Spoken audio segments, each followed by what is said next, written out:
7월 17일 오늘의 말씀은 히브리서 10장 19절에서 25절입니다. 그러므로 형제들아, 우리가 예수의 피를 힘입어 성소에 들어갈 담력을 얻었나니 그 길은 우리를 위하여 휘장 가운데로 열어놓으신 새로운 살 길이요, 휘장은 곧 그의 육체니라. 또 하나님의 집 다스리는 큰 제사장이 계시매 우리가 마음의 뿌림을 받아 악한 장심으로부터 벗어나고 몸은 맑은 물로 씻음을 받았으니 참마음과 온전한 믿음으로 하나님께 나아가자. 또 약속하신 이는 미쁘시니 우리가 믿는 도리의 소망을 움직이지 말며 굳게 잡고 서로 돌아보아 사랑과 선행을 격려하며 모이기를 피하는 어떤 사람들의 습관과 같이 하지 말고 오직 권하여 그날이 가까움을 볼수록 더욱 그리하자. 아멘.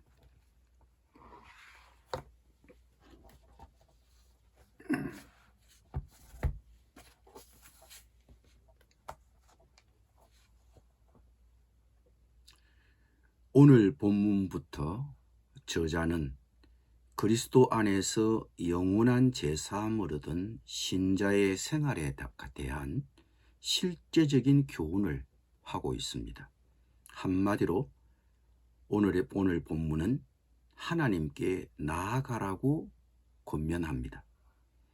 우리가 살펴본 것처럼 성전의 지성소는 휘장으로 가려져 있어 안을 들여다볼 수 없었고 오직 대제사장만이 하나님의 임재를 상징하는 이 거룩한 공간에 1년에 단 한 번 속죄일에 들어가 자신과 백성의 죄를 위해 제사를 드렸습니다. 그런데 예수님의 죽음이 이 휘장을 제거했습니다. 그리스도의 피가 우리로 하여금 하나님 앞에 나아갈 수 있는 새롭고 산 길을 열어주셨습니다. 찢겨진 휘장은 주 예수의 흠 없으신 몸을 가리킵니다. 그리하여 그리스도 안에 있는 모든 신자는 하나님의 임재 가운데 들어가는 놀라운 특권을 누리게 되었습니다. 우리 모두를 제사장 되게 하신 하나님께 감사를 드립니다. 저자의 첫 번째 권면입니다. 우리가 마음의 뿌림을 받아 악한 양심으로부터 벗어나고 몸은 맑은 물로 씻음을 받았으니 참마음과 온전한 믿음으로 하나님께 나아가자. 우리가 어떻게 곧바로 하나님 앞에 나아갈 수 있습니까? 우리의 몸이 맑은 물로 씻음을 받았다는 것은 세례에 대한 이미지입니다. 세례는 우리가 예수 그리스도의 희생으로 재씻음을 받았다는 외적인 표시입니다. 우리가 재씻음을 받았다면 주저없이 하나님께 확신을 갖고 나아가라는 것입니다. 구약 때처럼 정교한 제사 체계가 이젠 필요 없습니다. 하나님은 재씻음 받은 우리를 기쁘게 받으실 것입니다. 그러니 거리낌 없이 하나님께 나아가야 합니다. 예수님의 대속의 사역으로 인해 우리는 양심의 거리낌 없이 온전한 확신을 갖고 마음을 열어 솔직하게 하나님께 기도드릴 수 있습니다. 하나님께서 나의 기도를 듣고 응답하리라고 확신하며 의심이나 주저없이 그분께 나아가야 합니다. 저자의 두 번째 권면입니다.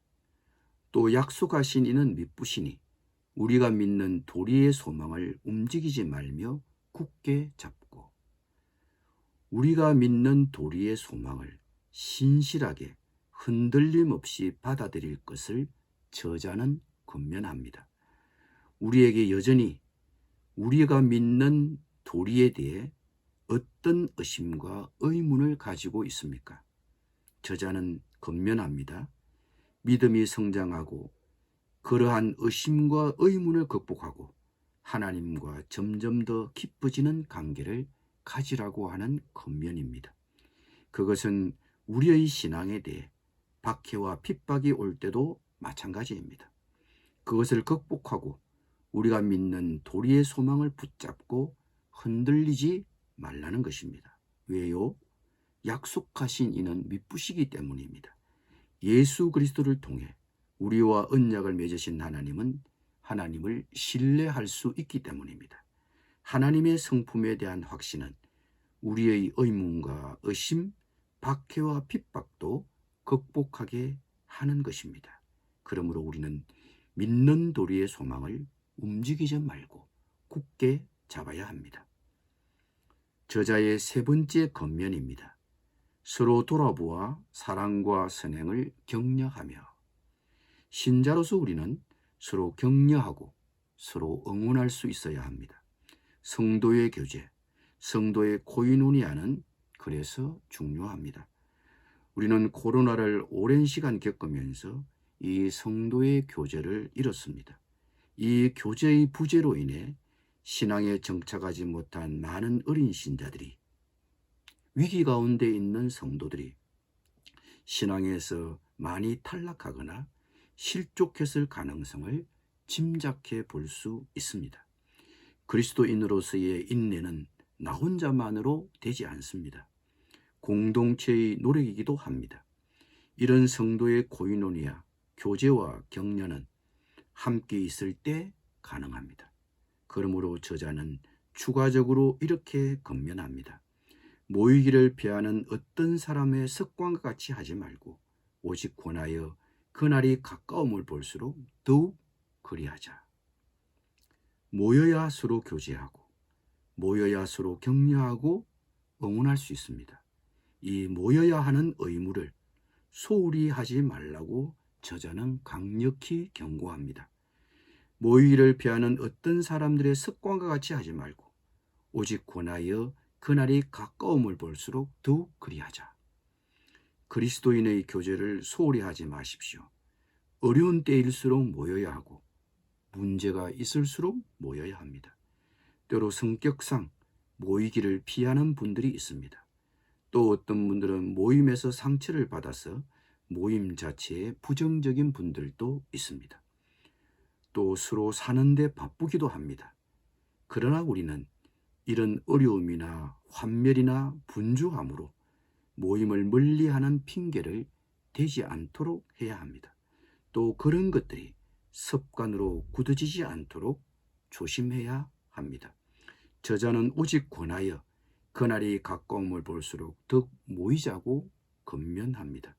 오직 모이자고 권합시다. 모이자고 목소리를 냅시다. 그리스도의 재림이 가깝습니다. 또 우리의 개인적인 종말도 누구든 아무나 모릅니다. 더 이상 시간이 없고 재림이 가까워질수록 숱한 영적 난간에 부딪힐 수 있다고 성경은 여러 곳에서 경고하고 있습니다. 그리스도인의 인내는 공동체의 노력입니다.